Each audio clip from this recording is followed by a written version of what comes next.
Halo Infinite or Battlefield 2042? Which one should you buy? Well, today we're going to be discussing the goods and the bads of these two games, which one is better in my opinion, and which one you should buy and why. Make sure you guys drop a like on today's video and don't forget to subscribe if you have enjoyed. But without further ado guys, let's get straight into it. Okay, starting with Battlefield 2042. I would say probably the most hyped shooter of 2021. From the amazing trailers to the leaks which made the community buzzed off their tits. It really sounded as though this game was going to be that huge step ahead of all of its competition this year. And after playing it for the first 2 weeks, I can sit here and say that Battlefield 2042 is the best shooter in 2021. Oh my god. I mean, I wish that was true, but wouldn't it be cool if that was true though? It's no surprise that the launch of Battlefield 2042 has been rocky to say the least, with awful PC performance issues with people with high-end PCs, the terrible server issues impacting things like hit registration and general game performance. Battlefield has never had a very positive first few weeks of release, even dating back to the likes of Battlefield 4, and 2042 has managed to do an even worse job. With it having only 21% positive reviews on Steam, it's quickly cemented its spot in Steam's top 10 worst rated games. But is this a true reflection on Battlefield 2042?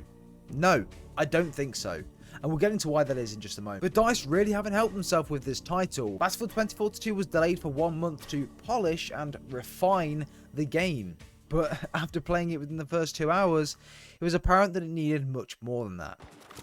Oh, fuck this game!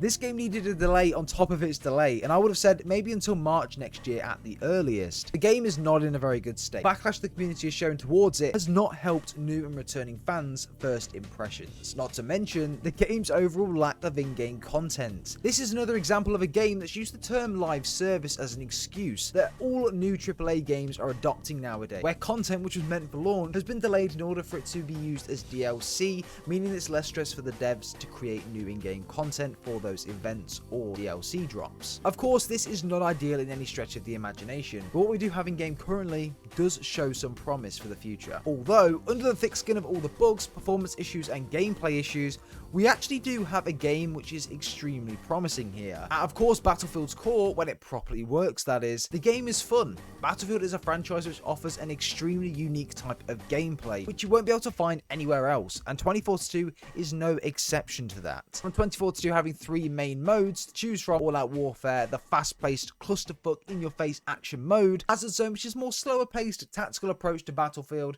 and of course Portal, titled A Love Letter to Battlefield Fans, hosting recreated and imported assets from fan-favourite Battlefield games from the likes of Battlefield 1, 1942 and Bad Company 2, and allowing you to create any game mode you like with a scripting feature which is just next level and heads above anything that any game developer or AAA developers have given us access to before other than mod tool. There's a lot to do and play around with in this mode, and it has huge promise to be so creative. DICE have really spoilt us with that. The only problem is that you've got to know how to use it. I mean, look how complicated this thing looks right now. I've not got a clue, but the people that do have a clue about this or have an idea of how to use it, yeah, it's astonishing on the sort of things that you can actually create with this. Of course, within Battlefield 2042, with the lack of a single player story, team over at DICE has said that the story will continue through the multiplayer, Hazard Zone being at the forefront of its storytelling. 3 main modes are severely lacking in content though, with there only being 2 modes in all-out warfare, Conquest and Breakthrough, and Hazard Zone only playable on the same in-game multiplayer maps as the other 2 modes. At least with Portal, you can still play classic Battlefield modes like TDM, Rush, Free-for-all and others, which are not available in the likes of all-out warfare, but even then, the maps are still all the same. With a couple of throwback maps from the likes of Battlefield 3, Bad Company 2 and also 1942, there's not really much to differentiate the 3 modes from one another, and it does become stale after a while. For me, if you're considering Battlefield 2042, I would firstly try it out on EA Play or even Game Pass if you're on Xbox or PC. Then make your decision. Don't buy this game just yet because it is severely lacking in the content department, and there are more bugs currently present in the game than weapons, maps and modes combined. Take my experiences on board and just take a step back and listen to what I've said. Don't buy this game straight away, and please play a trial of the game before you do make your decision, Again, in 5 months' time, this game may be absolutely outstanding, and it may have been exactly what we were hoping for. But at the moment, it's far from that, and it's lacking in content, and it's not worth the $60 price tag. Maybe after a couple of updates, my opinion might change, but as it stands, I would severely recommend to download the EA Play or EA Access version of this game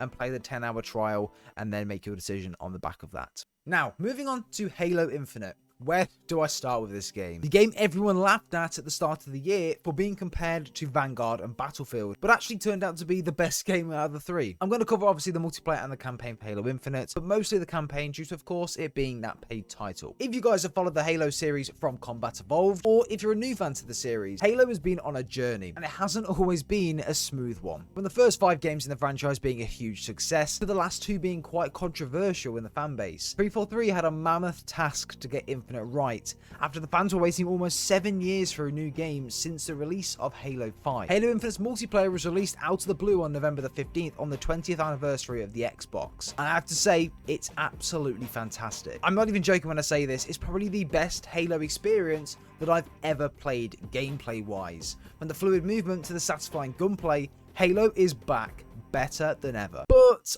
there's a big problem with Halo Infinite's multiplayer at the moment, and that's the way that 343 are monetizing it. Now, I'm going to go through a couple of the points I believe are holding Infinite's multiplayer back massively, and I'm sure a lot of you guys will agree with me on these points. Now, the first one, no progression system, no way to unlock armor by just playing the game. The only progression in game is a battle pass, and the only free piece of armor on the battle pass is at level 60. In 50 hours of gameplay, I've leveled up the battle pass 6 times. 6 times. You have to complete challenges in order to rank up the battle pass. So even if you came last on the leaderboard but completed 4 challenges on the daily or weekly challenges, you might still have ranked your battle pass up further than first place in that game. Oh, to mention, there's no XP system in this game or any ranks in casual modes. The only ranks in Infinite's multiplayer are within Arena, which is of course the ranked mode, and that is an absolute sweatfest in every game you play.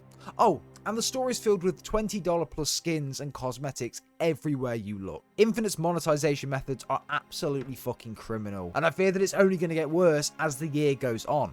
Overall, Infinite's multiplayer is an absolute solid download. It's one of my favourite games to play at the moment, to just jump on and have fun and experience Halo that I've missed out on for so many years now. But I can't help but think that it's being held back by its poor monetization methods and lack of being able to rank up. Again, of course, I would recommend to download this. Infinite's multiplayer is completely free to play. Download it and experience Halo as it should be played. But don't fall into the trap of buying these different cosmetics and go buying the battle pass either. Because again, it just encourages 343 to continue these bad practices. And yeah, it's never going to get anyone anywhere if this is how it's going to be ran moving forward. Now, moving on to the campaign, of course. And again, this will cost your general $60. And with this campaign pack, you sort of get the actual campaign itself, co-op campaign, Firefight, which is more along the lines of like a PvP round-based mode where you can fight against the Covenant, the Banished, etc. Forge, which is always really good. Again, you can literally build whatever you want, do whatever you want, the freedom to do what you want as well,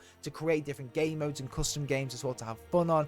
And of course, a few of the features that may not have been announced just yet, which are brand new, but you will get quite a lot for your money when you pay for it anyway. The campaign in Infinite will be semi-open world as well, allowing you to fight bosses, take enemy FOBs, which are forward operating bases, which essentially has the Banished in and they've captured Marines, or they have the Banished in that they've taken over on Zeta Halo that you can take back and use as your own base with Marines around and things along those lines as well, which is really cool. You can free captured Marines as well, which are in campsites are randomly dotted around Zeta Halo, and also just find out where the hell Cortana's gone. From all of the reviews to general discussions around the storytelling, Halo Infinite has been named a masterpiece, not only in environmental and verbal storytelling, but the way the characters bounce off one another. And the amount of different scenarios that you can approach a battle is absolutely pretty much endless at this point. The sandbox is truly yours to play in, and you can do whatever you want, whenever you want. Things along the lines of equipment upgrades and the use of vehicles around Zeta Halo, the ring really is yours to explore